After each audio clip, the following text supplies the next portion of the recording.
All right, class. This is a short once over of the study guide that I handed you. I am not going to um, sit here and just rattle off answers. Instead, I'll give you a short description of that term and some historical context. Um, so let's start with the XYZ affair. Remember the XYZ affair? This is Adams's attempt to deal with impressment. This time it is the French that are impressing our ships. We go over there to try to hammer out an agreement, and instead we're met by three nobodies who want to try to elicit some sort of bribe from us. What happens as a result of the XYZ affair? Number one, an undeclared war between the United States and France breaks out.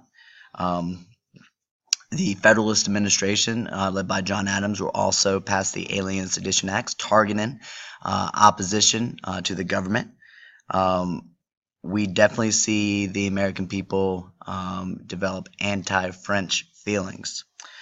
Number two, checks and balances.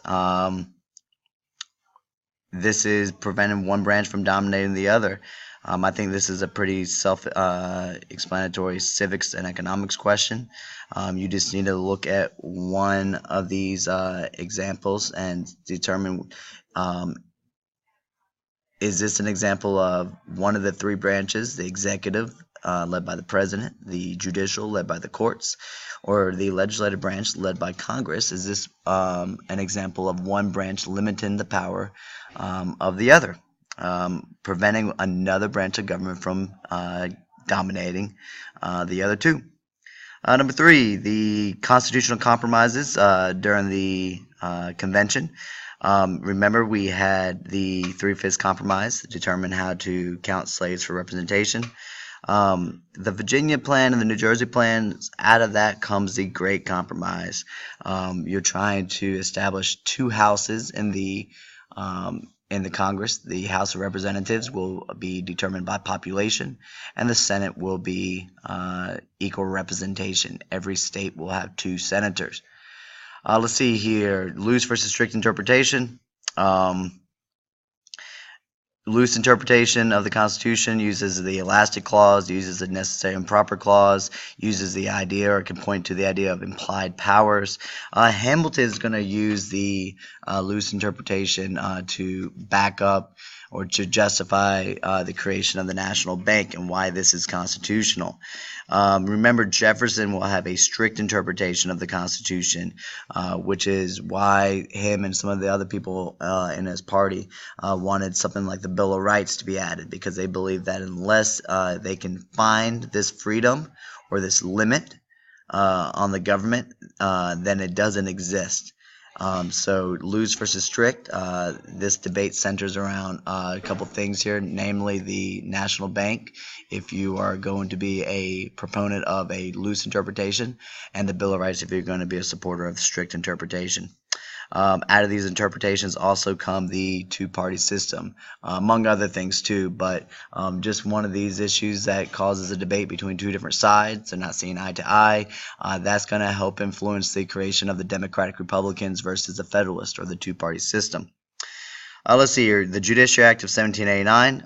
Remember, the Constitution establishes an judicial branch, but it doesn't do much after that. So you have to create a national court system or a federal court system. The Judiciary Act of 1789 does that.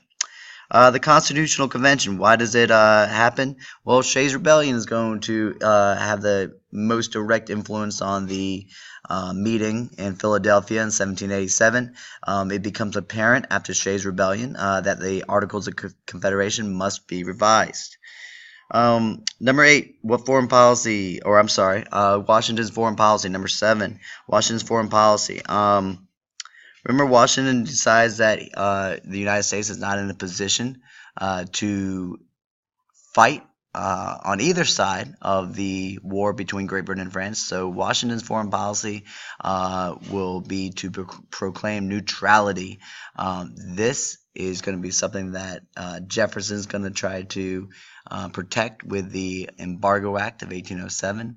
Our neutrality is going to be put into question or be challenged multiple times from the Washington all the way up through the Jefferson and then Madison's administration.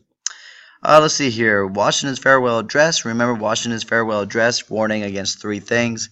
Warning against permanent foreign alliances, warning against the creation of political parties. And he said that political parties will be based or will be founded based on geographical discriminations. In other words, he also warns against sectionalism.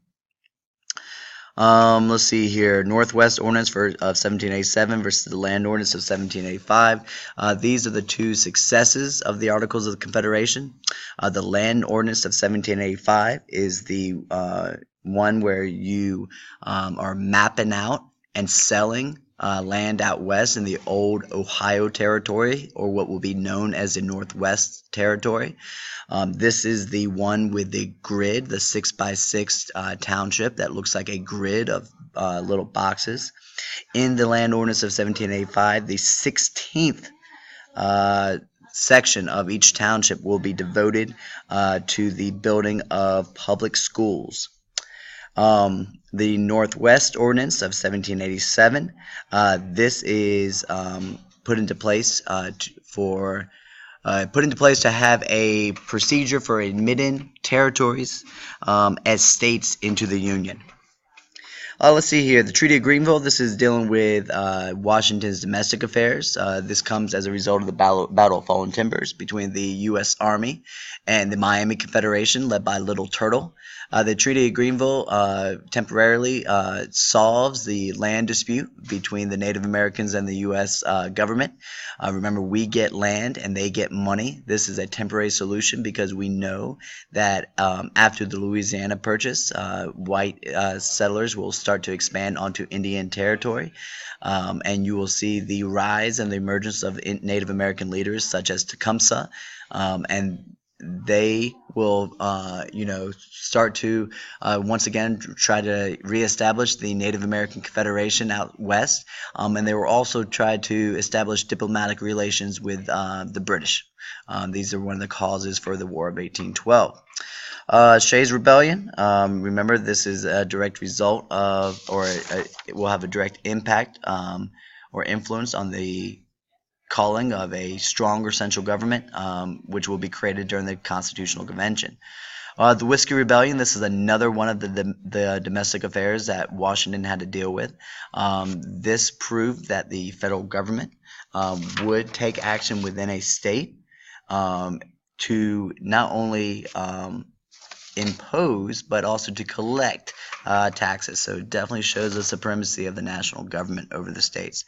Hamilton's economic program comes in 3 to 4 parts, however you want to label it. The first part, then federal government will establish a little bit of public debt by assuming the state debts from the Revolutionary War to get the southern states who had already paid off their debts to agree to assumption.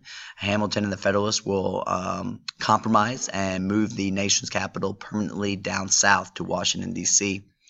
The excise tax and the tariff that are created are there to generate revenue, the excise tax on whiskey and the tariff on imported goods.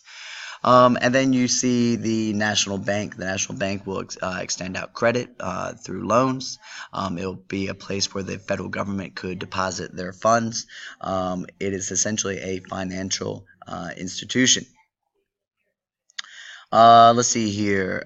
Pinckney's Treaty, Washington's foreign policy. Pinckney's Treaty deals with Spain. This will allow the United States to use the Mississippi River in New Orleans.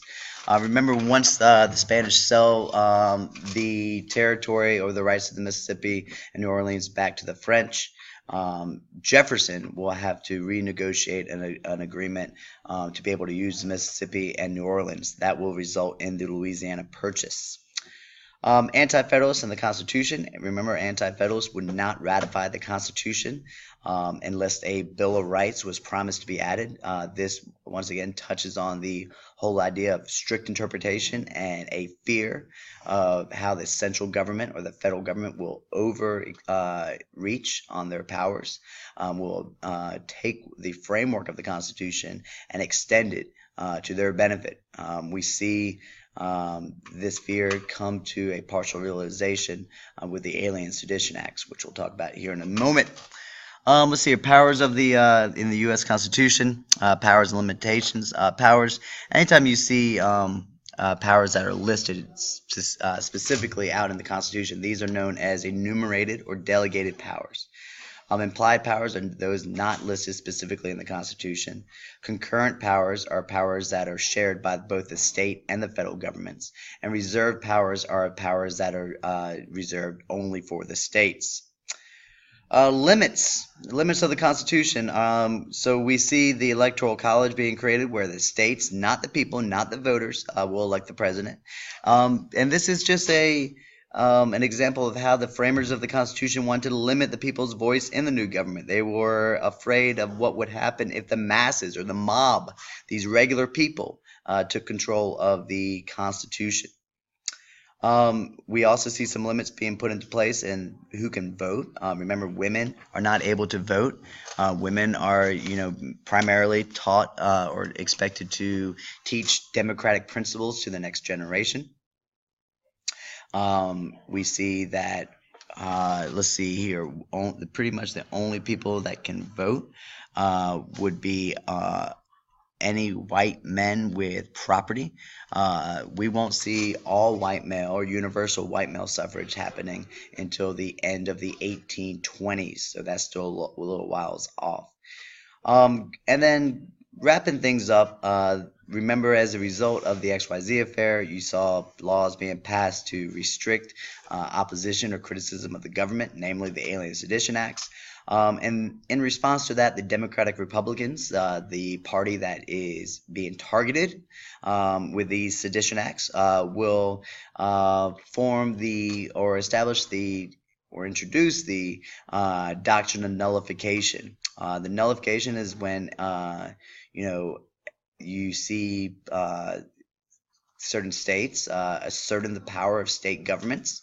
Nullification is when the state believes that they have the right to declare any law they feel like is unconstitutional, null and void. Essentially, they do not have to follow it. This is going to stir up a debate once again on the relationship between the powers of the state government and the powers of the federal government. All right, I hope this helps you out and assists you with the completion of your study guide. And come prepared tomorrow to take the test.